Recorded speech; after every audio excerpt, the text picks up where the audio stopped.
Mesdames et messieurs, soyez les bienvenus sur Ecclesia TV à voir dans cette édition d'information. Côte d'Ivoire, le chantier de la Cité de la Paix, un espace tenu par des mains valides et fortes. À l'occasion d'une visite effectuée sur le site, nous avons pu échanger avec des ouvriers sous-traitants des deux structures de construction en charge du projet. Les détails dans quelques instants. Et puis, à Jérusalem, une bibliothèque publique appelée Bibliothèque de rue a été ouverte dans le quartier d'Aboutor, situé au sud de la ville. Ce projet a été porté par des personnes ayant des diversités religieuses et culturelles dont l'objectif est de favoriser un partage de connaissances et surtout une certaine cohésion sociale. Le projet de la Cité de la Paix est sur les rails depuis le mardi 29 septembre 2020, date de sa cérémonie de bénédiction. Plus rien ne pourra l'arrêter. Cette œuvre de la conférence épiscopale ivoirienne s'inscrit dans le cadre de son plan stratégique quinquennal 2019-2023. Coffrage, ferrage, dallage, chaînage, toutes ces étapes de construction sont réalisées grâce à des mains valides et fortes, des ouvriers sous-traitants avec les deux structures de construction en charge du projet sont ceux qui travaillent en longueur de journée pour donner vie à l'édifice. Il faut du courage et de l'intelligence pour réussir à réaliser ce projet. Sur ce chantier, la notion du genre est respectée. Kwame Michel fait partie de l'équipe des ouvriers et elle exerce le métier de ferrailleuse depuis 7 ans. Elle a été cooptée pour le projet.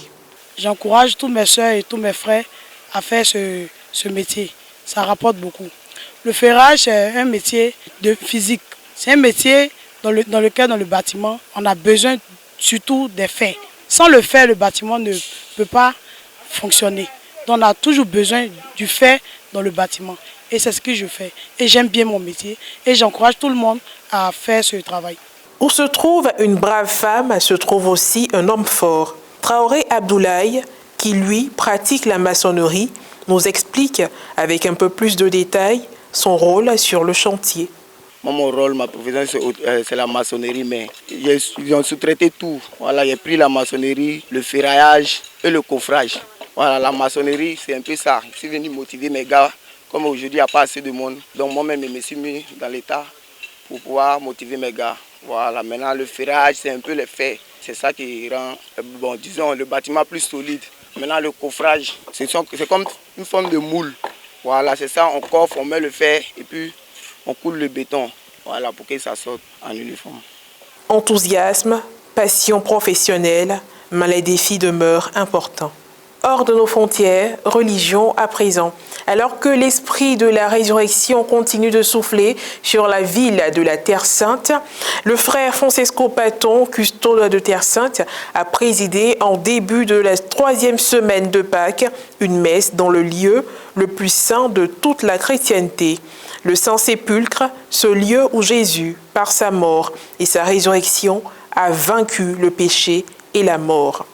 La Sainte Messe a été célébrée à l'intérieur de l'édicule du Saint-Sépulcre, dans la chapelle de l'Ange, à l'endroit où, selon le récit de l'évangéliste Matthieu, l'ange était assis sur la pierre qui fermait le tombeau et apparut aux femmes pour leur annoncer la résurrection. Le custode a rappelé comment, dans cette basilique du Saint-Sépulcre, les franciscains gardent le lieu physique de la réconciliation entre Dieu et les hommes. Il a ensuite commenté les 2 enseignements fondamentaux des lectures du jour, rappelant que Jésus est le pain de vie et donne la vie au monde, et que le martyre d'Étienne nous aide à comprendre que dans le témoignage du disciple s'actualise le témoignage de Jésus, le Maître. La consécration eut lieu juste au-dessus du tombeau où le corps de Jésus a été déposé.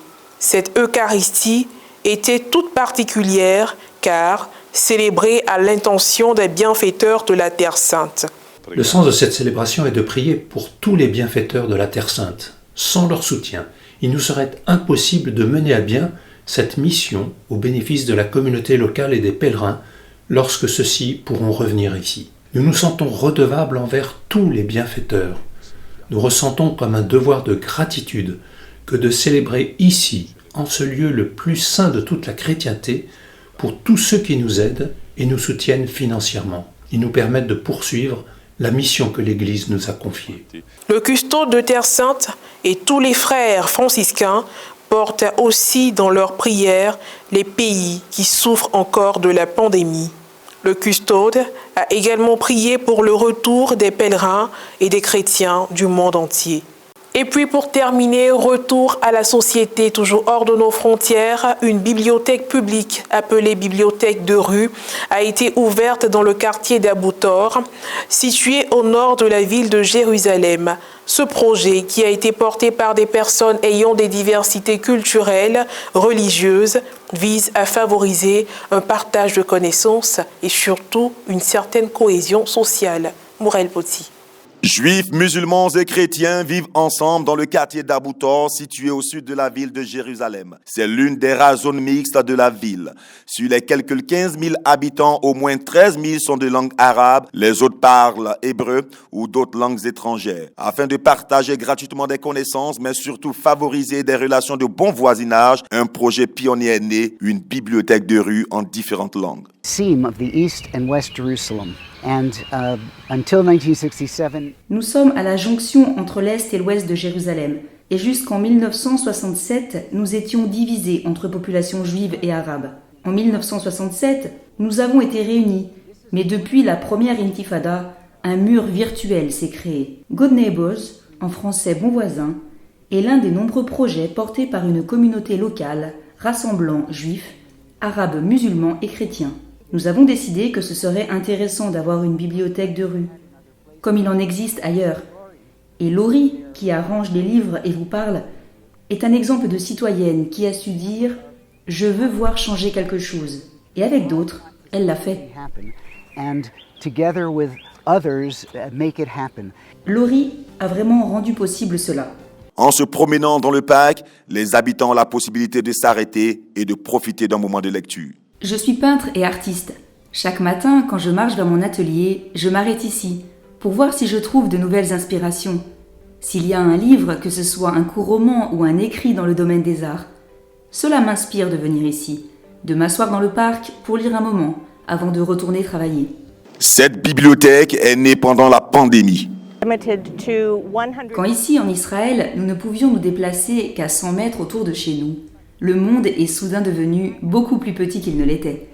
J'avais des tonnes de livres dans ma cave et quand je pensais envoyer à la bibliothèque anglaise de Gaza, mais il était impossible d'expédier quoi que ce soit depuis la ville, et encore moins à Gaza. J'ai donc pensé que je devais utiliser ces livres. J'ai demandé sur un groupe WhatsApp du quartier si quelqu'un avait besoin de livres. Des enfants, des adultes, des gens qui s'ennuyaient, qui se sentaient seuls. J'ai pris mon caddie et je suis allée de maison en maison avec mes livraisons. Voici des livres pour des enfants de 9 ans, des enquêtes, de la fiction. J'ai fait cela pendant quelques semaines, et puis je me suis dit qu'il devait y avoir une meilleure façon de poursuivre l'initiative. La réponse est venue d'une vieille station de bus transformée en bibliothèque de rue. Nous sommes au milieu d'un parc.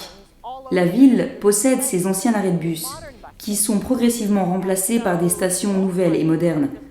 Au lieu de jeter ces anciennes stations à la décharge, beaucoup d'entre elles sont transformées en bibliothèques, comme celle-ci. Les habitants qui viennent à la bibliothèque peuvent trouver les écrits en anglais, en araméen, en hébreu ou en arabe, ou encore en français. Il y en a pour tous les goûts. Chaque fois que je passe, je viens jeter un coup d'œil. Qui sait si quelqu'un utilise cette bibliothèque ? En général, la réponse est oui. Et il y a tous les âges, des petits-enfants aux aînés. Ce qui est bien, c'est que les gens amènent leurs enfants ici car il y a une aire de jeu. Puis ils vont à la bibliothèque, ils prennent un livre, s'assoient sur un banc et leur font la lecture. Puis remettent le livre pour le prochain venu. Un beau projet qui permet non seulement de partager des connaissances, mais aussi de construire des relations de bon voisinage et la paix. Point final à cette édition d'information. Merci de l'avoir suivi et que Dieu nous garde. À très bientôt.